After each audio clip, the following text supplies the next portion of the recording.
has progress on what they call inflation stalled? Well, we've seen consumer price measures rebound somewhat over the summer, but is that reflection of restarted consumer price pressures, labor market? Was it about GDP, the big, massive US GDP figure for the third quarter?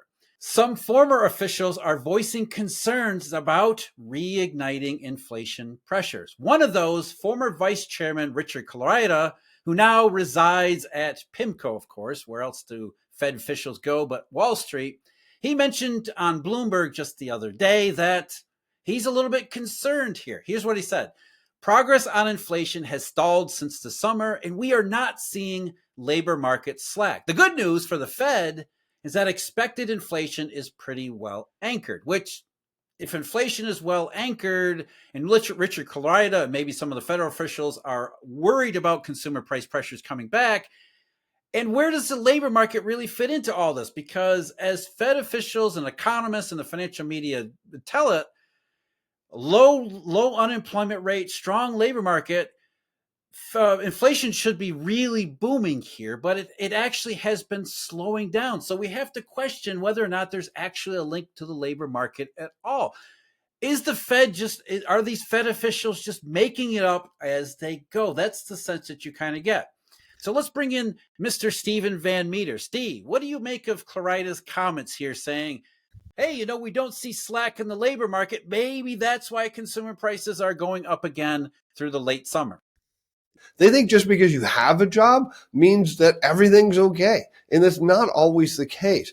One thing I love to look at is what I call total compensation. It's the average weekly hours multiplied by the average hourly earnings. And I like to do production and non-supervisory employees because I don't want, the high-end executive. I don't want their pay. I want the rank and file, blue-collar American worker that's going out every day and spending money. And what these central bankers can't see is that total compensation growth has been below consumer price growth. So if the case is that the labor market is strong and robust because people have jobs, that's great. The problem is prices are rising faster than their wages are. So it doesn't matter that they have a job. The problem is they need another one just to be able to afford to live. And if they can't get that second job, then that means, as we know it, their discretionary spending gets cut. And lo and behold, with an absolute shock to every central banker alive today, inflation comes down in that environment, and they don't get it, Jeff. Well, that's the thing, Steve, right? Because consumer price pressures have been coming down since the middle of last year, which has caused a huge puzzle to the central bankers, to the economists and the financial media, because they believe that, okay, the unemployment rate, the Phillips curve, right? The unemployment rate should be rising if consumer prices and consumer price increases are decelerating. But we haven't seen that. The unemployment rate has been relatively steady, in fact, a little bit lower in certain months compared to last year. So what he's saying is sort of like, well, forget about all that. Maybe this recent rise in consumer prices, that's about a tight and robust labor market, which we know that's just utter crap, because consumer price measures have been rising through the late summer, largely because of oil and energy prices. Blame Saudi Arabia, not the unemployment rate here. But you're right. The statistics that we have, especially for incomes, nominal incomes, have gotten incredibly weak throughout the summer. So as consumer price numbers go up because of energy prices, and at least initially because of gasoline prices, that means Americans are falling further and further behind, which, as you were just saying, Steve, that is disinflationary for the future.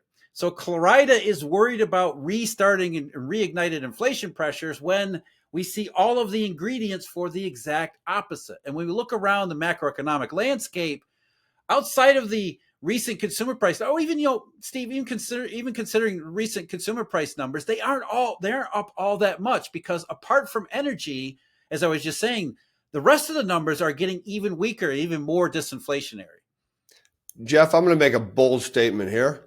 I'm surprised the inflation numbers aren't up more than they have been. And it's not just the energy part, because that's an absolute important factor here. There's some other parts to this, is you have this all of a sudden big third quarter GDP number. But what was really driving it? If you start peeling back the onion, there's, of course, we have energy, but there's two other factors. Is we're seeing savings drops, and we know that consumers are tapping down their savings, and that doesn't go on forever. There's a hard limit. When the savings account gets to a certain level, that people say no more, and I'm going to cut my spending. But we've also seen a big jump back in revolving credit. Remember, it was about to go kind of negative, and then all of a sudden, it's almost like the banks raised everyone limits, and everyone said, fine, I'm going to charge and spend and charge and spend, because they're all kind of believing. And this is what concerns me. It's like they're buying into the soft landing narrative, so they're out there spending, thinking their wages are going to go up. But what people don't get, and this baffles me, Jeff, it completely baffles me, they think companies have this unlimited amount of money to raise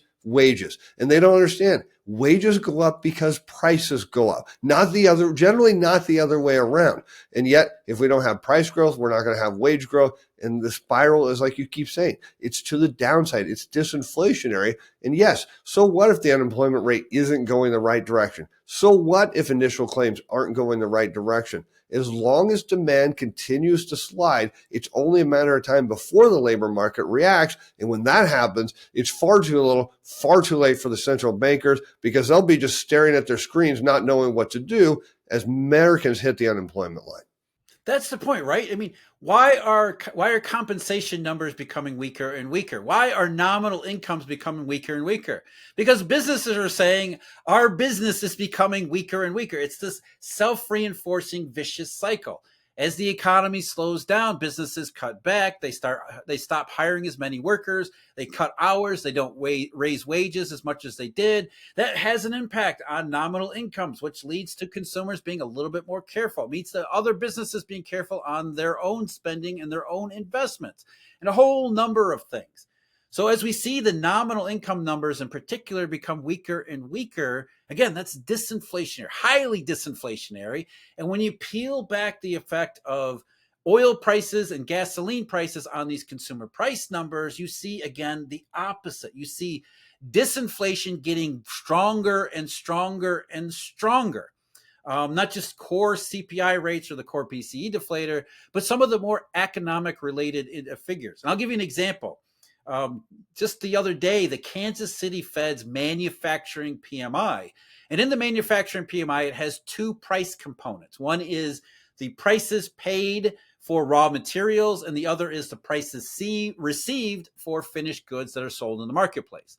And the prices received, which are goods that are being sold in the marketplace, that one kind of rebounded a little bit in the summer, but not really all that much. And then it's rolled over into October. So prices received are essentially flat after falling a little bit.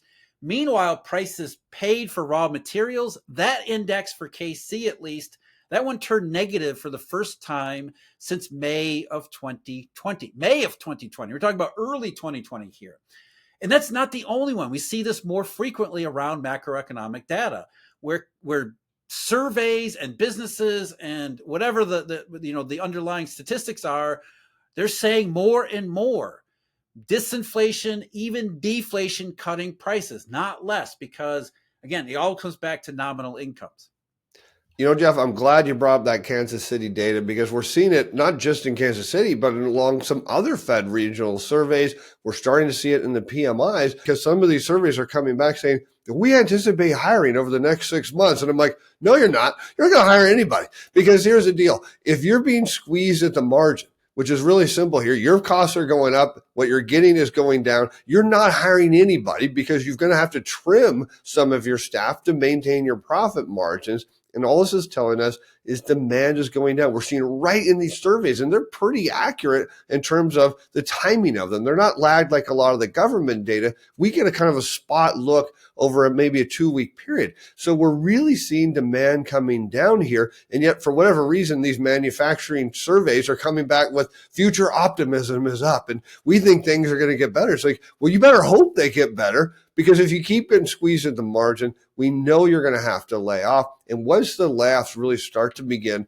there's really nothing, at least that I can see, that's going to stop them. What was concerning to me, Steve, was that in some of these PMIs that we've been getting and some of the forward-looking indicators, they weren't just talking about manufacturing price pressures, they're also talking about the services sector too. And I'll give you an example. We saw the S&P Global's composite PMI for the United States. That one was up a little bit in October, but when it came to prices, they said inflationary pressures softened. Cost burdens rose at the slowest pace for 3 years, with firms moderating hikes in selling prices at the same time. The rate of charge inflation eased to the weakest since June of 2020. There's another comparison.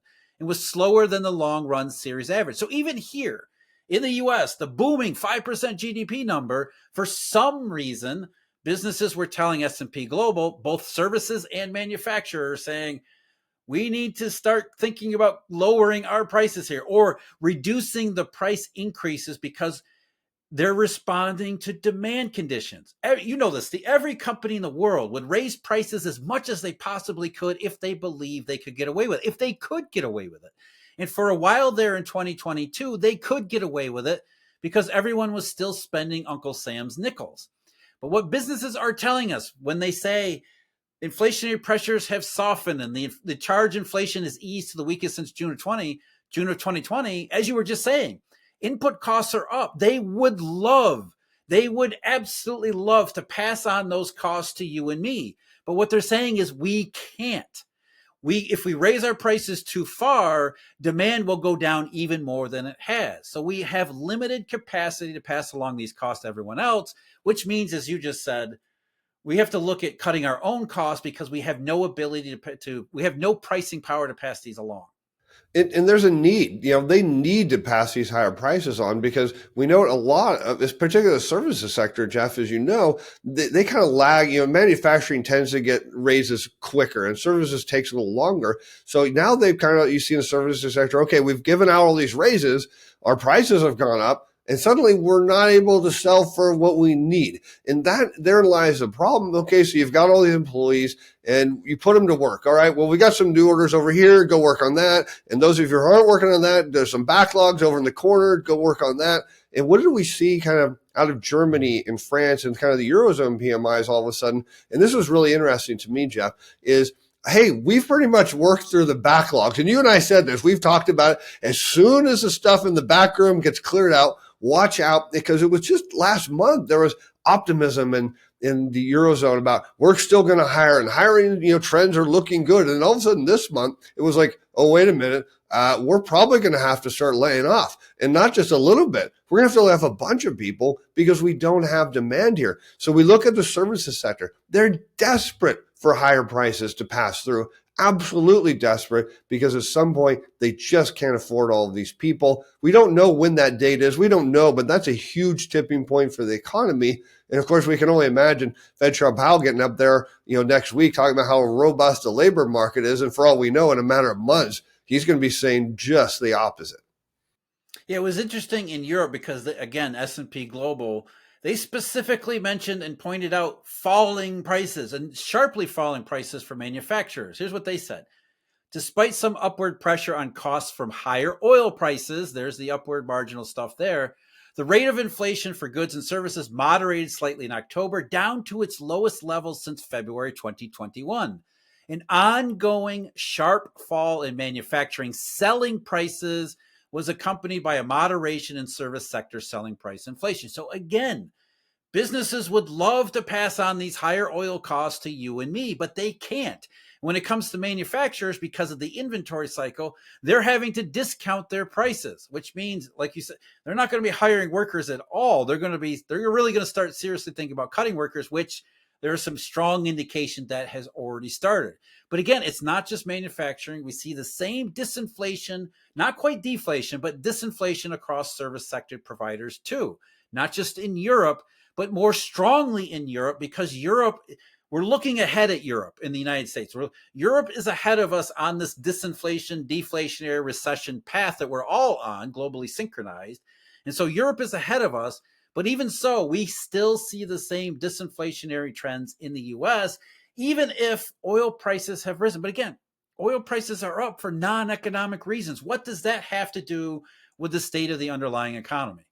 Well, it ruins the underlying economy, because what do we know? Consumers got to pay rent, food, and energy, and then they get to spend on whatever's left, which we know that there's not a whole lot. So the fact is that energy prices have gone up artificially, which they always do, as we've talked about on your show in the past, Jeff, as you know, that during conflicts or wars or anything that gets anyone excited, there's all these headlines about oil prices surging. They go up for a bit, sometimes not even a bit. They just go up and then boom, they follow these economic fundamentals.